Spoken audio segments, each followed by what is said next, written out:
নমস্কার, আমি রিপা। একাকাশ গল্প চ্যানেলে আপনাদের সবাইকে স্বাগত। আজ আপনাদের কলকাতার বেলেঘাটা অঞ্চলের একটি সত্যি ভৌতিক ঘটনা শোনাব। ঘটনাটি আমাকে বলেছে আমার মামি রুমা রায়। মামি থাকেন দমদমে। ঘটনাটি ভালো লাগলে লাইক, কমেন্ট, শেয়ার করবেন এবং অবশ্যই সাবস্ক্রাইব করবেন। তাহলে শুরু করছি আজকের সত্যি ভৌতিক ঘটনা। আমার মামির বাপের বাড়ি কলকাতার বেলেঘাটায়। ছোট থেকেই একান্নবর্তী পরিবারে বড় হয়েছে মামি। তার বড় জেঠিমার 4 ছেলে এবং 2 মেয়ে।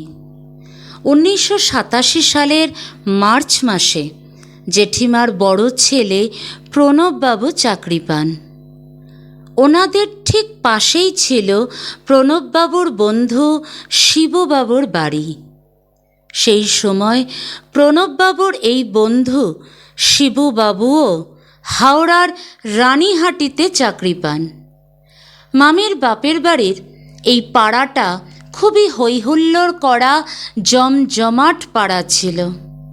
রোজ রাত 9টা নাগাদ মামির জ্যাঠতুতো দাদা প্রণব অফিস থেকে ফিরে বাড়ির সামনের একটা জায়গাতে বসে পাড়ার বন্ধুদের সাথে আড্ডা মারতেন।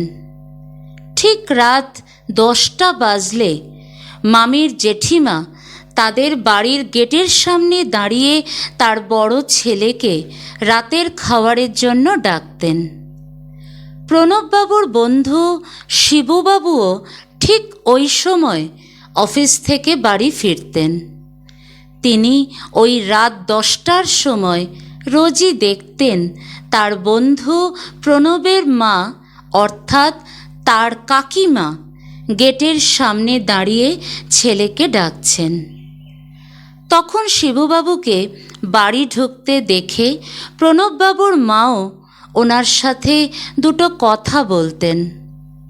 এইভাবে দিন চলতে চলতে ওই বছরেরই মে মাসে মামির জেঠিমা হঠাৎ অসুস্থ হয়ে পড়েন। ওনাকে হসপিটালে ভর্তি করা হয়।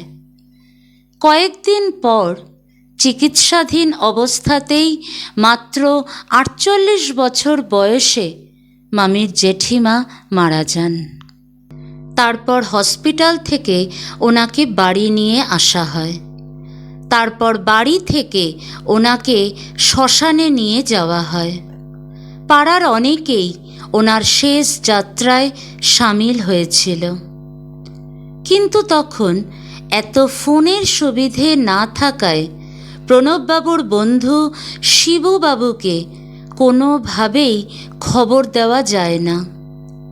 সেদিন আবার কিছু সমস্যার জন্য শিবুবাবুর অফিস থেকে বাড়ি ফিরতে রাত 11:30 বেজে যায়। উনি যখন পাড়ার রাস্তা দিয়ে বাড়ি ফিরছিলেন তখন উনি খেয়াল করলেন পাড়ার রাস্তার একটা আলো জ্বলছে না। রাস্তাটা খুব অন্ধকার।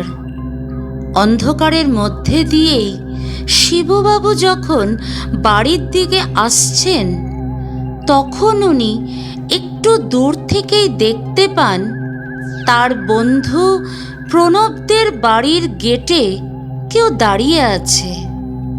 অন্ধকারে ঠিক বুঝতেও পারছিলেন না যে কে দাঁড়িয়ে আছে। তারপর যখন উনি একদম ওনার বাড়ির সামনে এলেন তখন দেখলেন প্রণবের মা দাঁড়িয়ে আছেন। ওনাকে দেখতেই শিবুবাবু একটু অবাক হয়ে বললেন, কাকিমা আপনি হসপিটাল থেকে কখন বাড়ি এলেন? আপনার মুখটা এরকম ফ্যাকাশে দেখাচ্ছে কেন কাকিমা? এত রাতে এখানে কেন দাঁড়িয়ে আছেন? কোনো উত্তর উনি পেলেন না। ভদ্রমহিলা কেমন যেন এক দৃষ্টিতে শিবুবাবুর দিকে তাকিয়ে থাকলেন। কাকিমা কোনো উত্তর দিচ্ছে না দেখে শিববাবু বললেন, কাকিমা, প্রণব কোথায়? তখন ভদ্রমহিলা বললেন, শ্মশানে। শিববাবু চমকে গিয়ে বললেন, শ্মশানে? কি বলছেন কাকিমা? কে মারা গেছে? কাকিমার মুখ থেকে আর কোনো উত্তর না পেয়ে উনি তাড়াতাড়ি করে বাড়িতে ঢুকে যান। বাড়িতে ঢুকতেই ওনার মাকে জিজ্ঞেস করেন, মা, আমাদের পাড়ায় কি কেউ মারা গেছে? তখন ওনার মা বলেন, হ্যাঁ, আজকে দুপুরবেলা হসপিটালেই প্রণবের মা মারা গেছে। এই কথা শুনে শিববাবুর হাত থেকে তার অফিসের ব্যাগটা পড়ে যায়। উনি আঁতকে উঠে বলেন, কি বলছো মা? কাকিমা তো ওনাদের বাড়ির গেটে দাঁড়িয়ে আছেন, আমি এইমাত্র দেখলাম। এই বলেই উনি খুব অসুস্থ হয়ে পড়েন। ওই রাত্রে আর শিববাবু ঘুমাতে পারলেন না। উনি ঘরের থেকে আওয়াজ পেলেন রাত 1টা নাগাদ সবাই শ্মশান থেকে বাড়ি ফিরল। কিন্তু উনি যে ভয়ঙ্কর অভিজ্ঞতার সম্মুখীন হয়েছেন, তারপর আর ওনার ক্ষমতা হলো না ওই রাতে বন্ধুর সাথে গিয়ে দেখা করার। পরের দিন সকালবেলা উনি বন্ধুর কাছে গিয়ে সবটা বললেন। সব শুনে মামির বাড়ির সবাই যেমন খুব হতভম্ব হয়ে গেল, তেমনি আবার তাদের গায়ে কাঁটা দিয়েও উঠেছিল।